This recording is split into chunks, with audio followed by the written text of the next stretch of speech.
It's like it doesn't matter if you can actually do anything at all.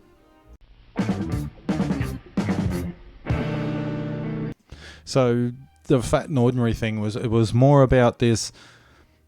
So we live in a world where merit seems to be less and less and less important. You've got DEI and, that's diversity, equity and inclusion, where they're trying to get the same outcomes for people regardless of what their skills and abilities are. So I'm in the financial situation that I'm in because I make really poor decisions when it comes to finances. It doesn't mean that someone that makes really good decisions should be giving me their shit, should be giving me their money. That's just not really how merit is meant to work. So I'm very good at one or two very specific things. I haven't aligned myself with people who have enabled me to then translate that into profit. Well, I mean personal profit. I don't necessarily mean money in the bank profit. I mean profit as in moving my life forward, moving my family's life forward, helping people out. The choice to do so. So because I haven't aligned myself with people and put myself in the situation where that can happen, I'm still poor. Same with overweight. I pike out of things. I like eating. I like eating when I feel down, and I'm down because I haven't aligned myself. It's like choices and consequences. And I say all the time on this channel, it's choices. You make choices and there's consequences to those choices. If you make the same choice over and over again and expect a different result, then you're insane or stupid or insanely stupid or stupidly insane. And that's what the point of Fat and Ordinary always was, that merit is a thing, that striving for things, forgetting the bad things in your life. Like they say, forgive and forget. Well, that doesn't necessarily work, because if you've forgotten the fact that sticking your finger in a light socket electrocutes you, then you'll do it again and do it again and do it again. And if you expect a different result, then you're stupidly insane. So that's my point.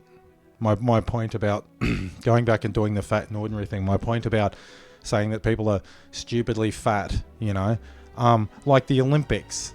So the people that are stupidly fat, the people that are lacking, in my opinion, in skills, have worked themselves into the Olympics. So the Olympics is about peak humanity. It's about peak fitness, peak discipline, peak everything about humanity that's good, that humans should strive for. And then they've gone and moved a whale and some other weird stuff in for the opening ceremony of the Paris Olympics. Just look it up. I'm not really going to go into it.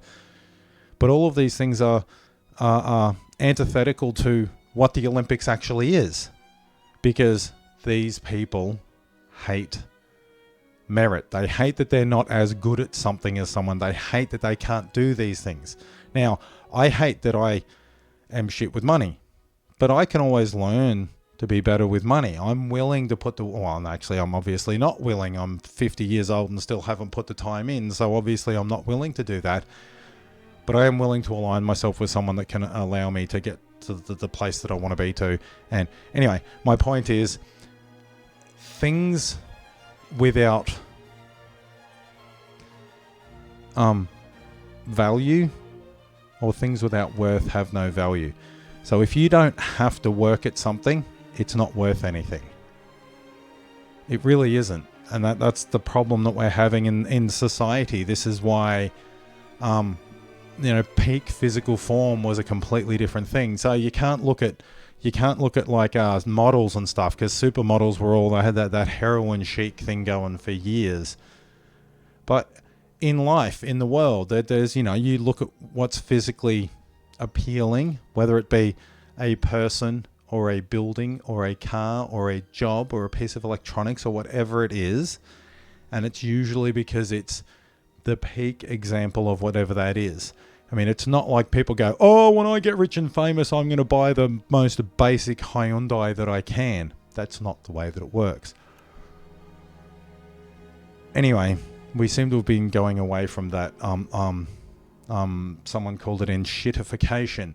So used to be when you bought a part for your car, that part would last 30 years. Now you buy a part for the car and sometimes it won't even last a year. Sometimes you stick it in the car and it's just rooted from the get-go. It never used to be that way, but that's the way it's going with a lot of things. Modern cars in particular, everything's more and more and more and more and more electronics. None of the electronics are going to be all that good, because even if the electronics themselves are good, because there's this penchant for things being on subscription or have to be updated all the time, or there's a more safety features, more this, more that, the computer in your car is going to be too slow to run all that. So you're going to have to upgrade your car, because otherwise it doesn't meet all the safety requirements. It's never-ending consumption for the point of never-ending consumption. Part of me thinks the Darwin Awards need to come back. You know, you shoot yourself in the face with a gun to see if you can shoot yourself in the face with a gun. That's sort of how it used to work. You know, people used to go and do stupid shit and they'd die, and now no one can do stupid shit. I mean, there are still some people that do it, but as a general rule, we just blame everybody else for where we are and what's happening in our lives. And anyway, my point is, I want to look at merit. I want to look at why people are the way they are. Not necessarily to make excuses for us to not do things, but to just look at how different people as individuals actually are, rather than grouping us all into arbitrary units that have nothing to do with one another. My neighbour's a white guy. I'm a white guy. We have nothing else in common, except we live next door to one another. That's pretty much it. Anyway, that's sort of what I'm thinking, what I want to do, what I want to get back to, because that's originally what the channel was going to be, was about, don't we all feel a bit... That didn't work very well, did it? Don't we all just feel a bit fat sometimes?